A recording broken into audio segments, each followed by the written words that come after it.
faliana no iarabanantsika rehetra manatrika ity famelabelaran-kevitra ratsoratra masina ity. Loahevitra izay hodinitsika androany dia mitondra ny lohateny hoe fanambarana ny maro-pankatoavana amin'ny andiny andro farany.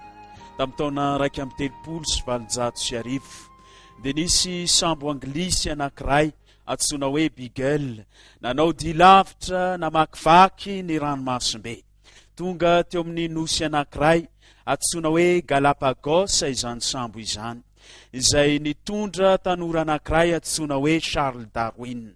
Nanomboka nandinika ny zavaboary teo amin'ny nosy io nga Darwin, ary rehefa nijery izy ny voromanidina, nijery ny hazandrano, mahita ny karazana maro samihafa tsy mitovy ny fahakeleza, ny fahalebiaza, ny lokony, dia nanomboka namoaka fehi-kevitra nga Charles Darwin nanao hoe avy amin'ny fivoarana miandalana no nisy ny aina eto amin'ity planeta tany ity.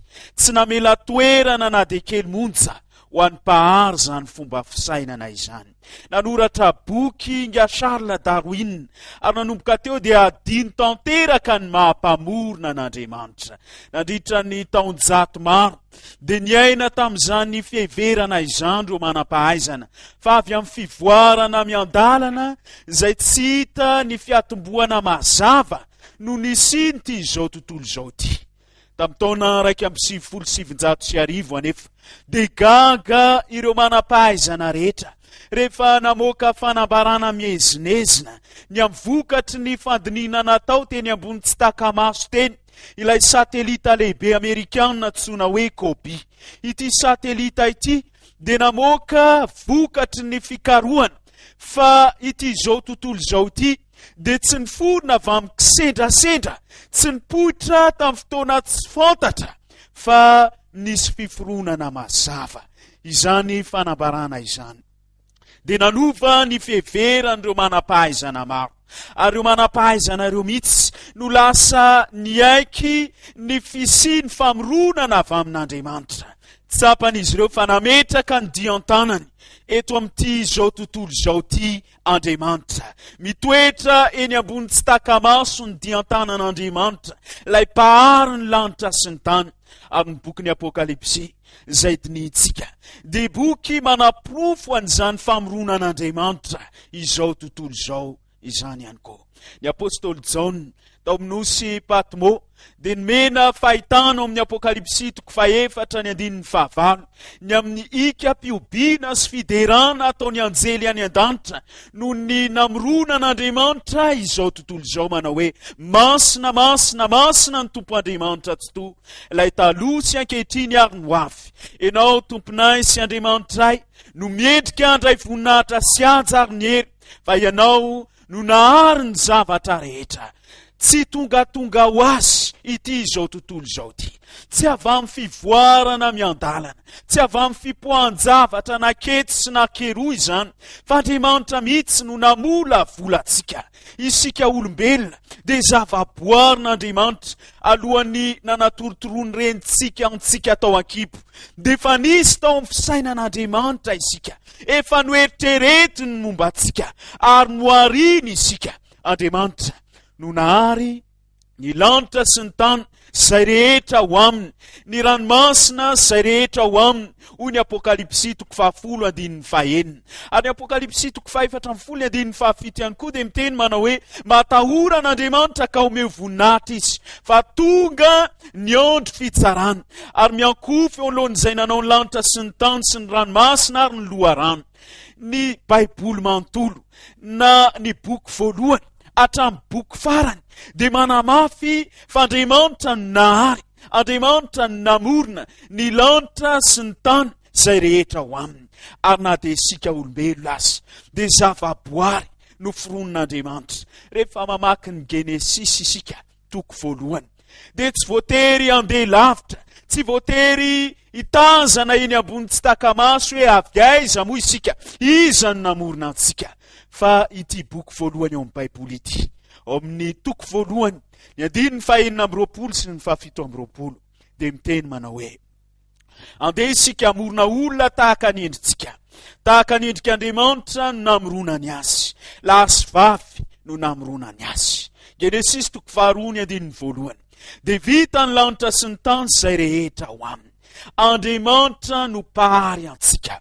Andriamanitra no namorona izao tontolo izao. Ny mpanao salamo ihany koa dia milaza ao amin'ny salamo 7:7 manao hoe fa izy no niteny dia ary izany, izy no nandidy dia nitoetra mafy izany. Rehefa vita n'Andriamanitra ity izao tontolo izao ity, rehefa noariny ny olombelona tao anatiny afotoana, dia izao ny zavatra nitranga ao amin'ny Genesis 2:2. Ny 2 sy ny 7. Ary tamin'ny andro 7 dia vita n'Andriamanitra ny asa efa nataony, ary dia nitsatra tamin'ny andro 7 izy, tamin'ny asa rehetra izay efa nataony. Ary Andriamanitra ny tany andro 7 sy nanamasina azy, satria tamin'izany nitsara n'Andriamanitra tamin'ny asany rehetra izay niforoniny tamin'ny nanaovany azy. Nahoana moa Andriamanitra no nitsatra? Andriamanitra dia ambarany soratra masina nefa fa tsy mety reraka, tsy mety sasatra, tsy mety vizana. Inona no antony tsarany rehefa vita tao anatiny enin'andro izao tontolo izao? Nahoana izy no niala sasatra tamin'ny andro 7? Satria tian'Andriamanitra izany andro 7 izany ho fahatsiarovantsika olombelona, fa izy no namorona antsika mba tsy ho adinitsika fa tsy kamboty isika eto amin'ity planeta ity, tsy tongatonga ho azy isika fa noarian'Andriamanitra tamin'ny fitiavany sy tamin'ny fahasoavany.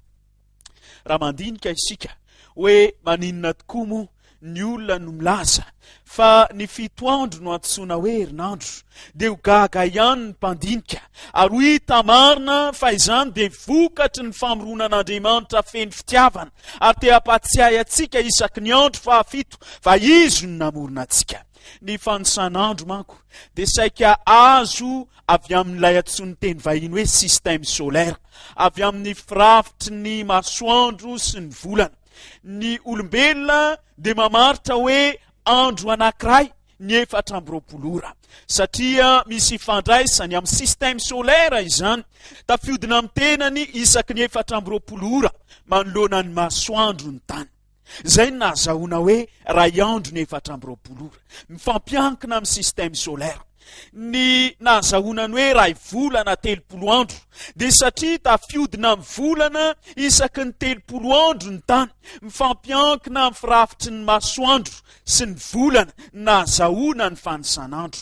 Ny herintaona dia natao hoe 570 andro herintaona, satria tafodina amin'ny masoandro isaky ny 570 andro ny tany. Fa vaiza kosa ny nahazahoana ny hoe 7 andro antsoina fa herinandro. Tsy hitatsika amin'ny resaka système solaire izany, tsy hoe mihodina amin'ny kintana na mihodina amin'ny volana na mihodina amin'ny masoandro ny tany mandritra ny 7 andro dia antsoina hoe herinandro izany. Avy aiza ny nahazahoana n'ity herinandro ity? Afaka mikaroka isika fa ny Baiboly ihany no manome ny valiny, satria namorona n'izao tontolo izao tao anatiny enin'andro Andriamanitra, ary nitsatra tamin'ny andro 7. Miantso anao mba hitsaranao amin'izany andro 7 izany ihany koa. Io nahazahoana ny herinandro,